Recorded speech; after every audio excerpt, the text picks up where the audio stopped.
Première partie de mes cadeaux d'anniversaire 2025 avec les lectures. On commence aux éditions Le Lombard avec la BD Nos âmes oubliées qu'une de mes grandes sœurs m'a acheté. Il s'agit d'une BD autobiographique d'un homme qui a une maladie auto-immune et qui nous raconte son parcours assez difficile avec le secteur de la santé. Ça a l'air vraiment très intéressant et j'ai trouvé la couverture absolument superbe. On passe aux éditions Hurlevent avec Sous le marbre la révolte que les parents de mon copain m'ont acheté dans cette très belle édition reliée. Il s'agit d'un roman français qui se passe à Lyon. Nous allons suivre la famille Bellamy. Ça a l'air vraiment original et ça me tentait beaucoup.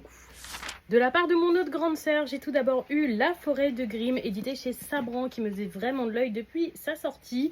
Une réécriture de certains contes de Grimm dans un univers assez sombre, ça a l'air vraiment incroyable. Et ma sœur m'a également pris le 3e tome de la saga Lightlark, édité chez Lumen. Ce tome qui s'appelle Skyshade va nous permettre de continuer cette aventure. J'ai lu Nightban récemment que j'ai absolument adoré, donc j'avais hâte de lire cette suite. On va terminer avec les autres lectures que mes grands-parents m'ont achetées. Tout d'abord, ils m'ont pris le premier volume de The Devil's Son, édité chez Plume du Web, une série qui fait un petit peu dark romance dans un univers mafia, etc. Je profite de cette édition reliée que je n'avais pas remarqué avant pour commencer le titre qui m'a été fortement recommandé par une amie.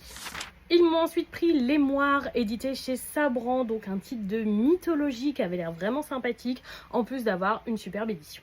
On passe aux éditions Le Héron d'Argent, c'est mon premier titre édité chez eux. Ils m'ont pris Le dernier chant d'une sirène, donc une histoire de sirène qui me faisait très envie depuis sa sortie. Je trouve l'édition vraiment superbe et franchement, j'ai hâte de le découvrir. Aux éditions Le Héron d'Argent également, ils m'ont pris Les âmes pirates qui étaient sur ma wishlist depuis super longtemps. Donc une histoire de pirate aussi, comme vous vous en doutez.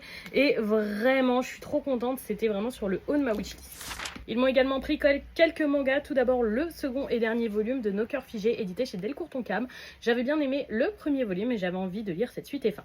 Ils m'ont ensuite pris les tomes 3 et 5 de La vengeance du souffre-douleur, édité chez Soleil Manga. J'avais trouvé les tomes 4 et 6 il y a un petit moment déjà à Easy Cash, donc ça me permet de terminer cette série. J'avais eu un gros coup de cœur pour les 2 premiers volumes. Une série assez violente, une histoire de vengeance suite à harcèlement, typiquement le genre de lecture que j'aime bien. Et donc voilà pour les lectures, comme vous pouvez le voir, j'ai été gâtée par toute ma famille. J'ai beaucoup de choses à lire. Dites-moi si vous avez lu certains de ces titres ou si certains vous tentent. Je serais curieuse de vous lire dans les commentaires et je vous souhaite surtout une bonne soirée tout le monde.